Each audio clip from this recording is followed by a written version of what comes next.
சீரியல்களின் full எபிசோடுகளை Sun டிவியில் ஒளிபரப்பான உடனே எக்ஸ்க்ளூசிவாக சன் நெக்ஸ்டில் மட்டும் ஃப்ரீயா பாருங்கள். அண்ணே, இவங்களை எதுக்கு கூட்டிட்டு வந்திருக்கீங்க? உமையால், இது எங்களோட குலதெய்வம் கோயில். நடக்க போறது என் மகனோட நிச்சயதார்த்தம். எனக்கு பிடிக்குதோ பிடிக்கலையோ அந்த பையன் பேசாம இருக்கான். என் மகனுக்காக நான் வந்து தானே ஆகணும். வேற என்ன பண்றது? சரி, என்ன விடு. என்னைக்குமே நீ என்ன மதிக்க மாட்ட. தோ அத்தை இந்த வீட்டுக்கு மூத்தவங்க தானே. உன்னோட அம்மா நம்ம பையனுக்கு ஆச்சி.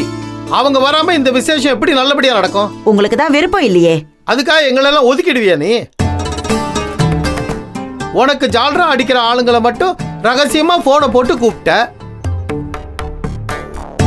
அவர் எல்லாத்தையும் உளறிட்டாரு. நாங்க வந்துட்டோம். ஏன் உமையா, என் பேரனுக்கு ஒரு நல்லது நடக்கிறப்போ நான்லாம் வரப்படாதா? ஆச்சி, நீங்க உங்க பேரனுக்கு நல்லது நடக்குதுன்னு மட்டும் சந்தோஷப்பட்டுக்காதீங்க. நீங்க சந்தோஷப்பட்டுக்க இன்னும் நிறைய நடக்குது, அதுக்கும் சேர்த்து சந்தோஷப்பட்டுக்கங்க. உங்க மருமக பேத்தி எல்லாம் ஆபத்துல இருக்காங்களாம். என்னது ஆபத்தா?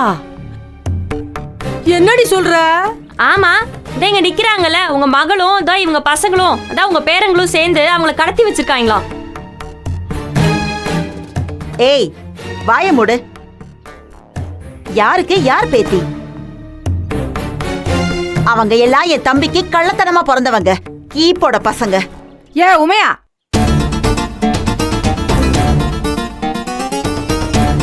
என்ன பேச்சு பேசிக்கிட்டு இருக்க? 1000 பகை இருந்தாலும் வார்த்தையில நாகரிகம் இருக்கணும். நமக்கு பிடிக்காத மருமகளா இருந்தாலும் இத்தனை வருஷம் அவனோட வாழ்ந்திருக்கா. 2 புள்ளைகளை வேற பத்திருக்கா. உன் தம்பி இத்தனை வருஷம் அவளோட தானே குடும்பம் நடத்திருக்கான்.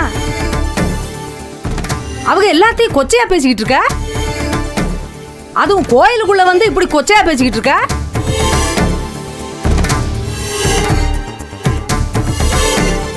இந்தாவாரு, நாம ஏத்துக்கிட்டாலும் ஏத்துக்கிடலைனாலும் அவங்கெல்லாம் நம்ம வீட்டு பிள்ளைங்கதான். ஆத்தா, ஏ சும்மா கத்தாதவள. ஆத்தா வேணா, என் கோவத்தை கிளறாதீங்க. புதுசா எதுக்கு இப்ப உறவு கொண்டாடுறீங்க?